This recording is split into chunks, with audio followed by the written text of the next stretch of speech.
Selamat pagi saudara-saudari terkasih. Saudara-saudari terkasih, dalam Injil hari ini diceritakan tentang kedatangan murid-murid Yohanes yang melontarkan pertanyaan yang bernada menuntut dan protes kepada Yesus. Murid-murid Yohanes bertanya demikian, "Kami dan ahli-ahli Taurat berpuasa. Mengapa murid-muridmu tidak berpuasa?" Untuk menanggapi pertanyaan ini, Yesus malah mengungkapkan jawabannya dengan sebuah pertanyaan pula. Yesus berkata demikian, "Dapatkah sahabat-sahabat mempelai laki-laki berpuasa selagi mempelai laki-laki bersama dengan mereka? Ada saatnya mempelai laki-laki itu akan diambil dari antara mereka, dan pada saat itulah mereka harus berpuasa." Saudara-saudari terkasih, dengan jawaban Yesus ini kita bisa merenungkannya demikian. Selagi Yesus masih bersama para murid, pantaslah mereka bersuka cita, bergembira, bahagia karena guru mereka, teladan mereka ada dan hadir di antara mereka.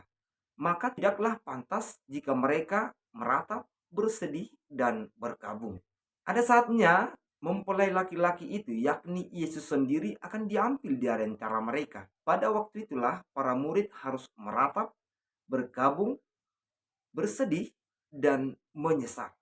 Saudara-saudari terkasih, dalam bahasa yang lebih sederhana untuk bisa kita maknai dan terapkan dalam hidup kita sehari-hari, jawaban Yesus ini bisa kita refleksikan demikian.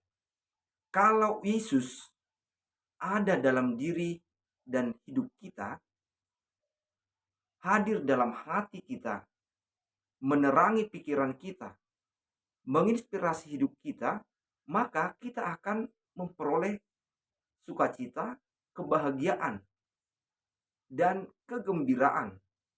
Sebab Yesus akan selalu menuntun hati, pikiran, dan hidup kita untuk memaknai segala sesuatu yang terjadi dalam hidup kita secara benar. Dan itu akan menghadirkan sukacita yang sungguh. Sekalipun mungkin dalam hidup kita menghadapi masalah atau beban-beban yang berat. Namun ketika Yesus diambil atau digantikan yang lain, sehingga Yesus tidak ada dalam hati kita, tidak menerangi pikiran kita, dan tidak menginspirasi hidup kita, saat itu kita harus berkabung, kita harus meratap, kita harus menyesali. Sebab dengan tidak hadirnya Yesus dalam hidup kita, mungkin masalah-masalah hidup kita akan sulit kita hadapi, akan sulit kita temukan cara dan jalan untuk menghadapinya. Maka yang ada selanjutnya adalah kita kebingungan dan mungkin akan putus asa dan akhirnya bersedih. Saudara-saudari terkasih, dengan refleksi dan permenungan ini, marilah kita dalam hidup selalu mengundang Yesus hadir dan hidup dalam hati kita, menerangi pikiran kita, menginspirasi hidup kita, supaya kita menemukan sukacita dan kebahagiaan yang sesungguhnya. Supaya kita diberi jalan-jalan baru, sukacita ke sukacita baru. Sebab kehadiran Yesus itu akan selalu memberi kebaharuan hidup.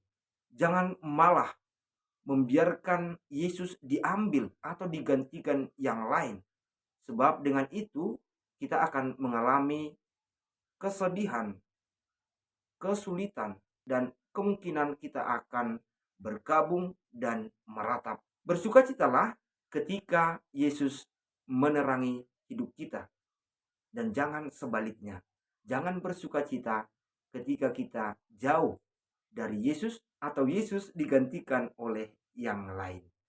Semoga Tuhan memberkati kita semua dan memberi sukacita dan kebahagiaan untuk kita semua. Amin.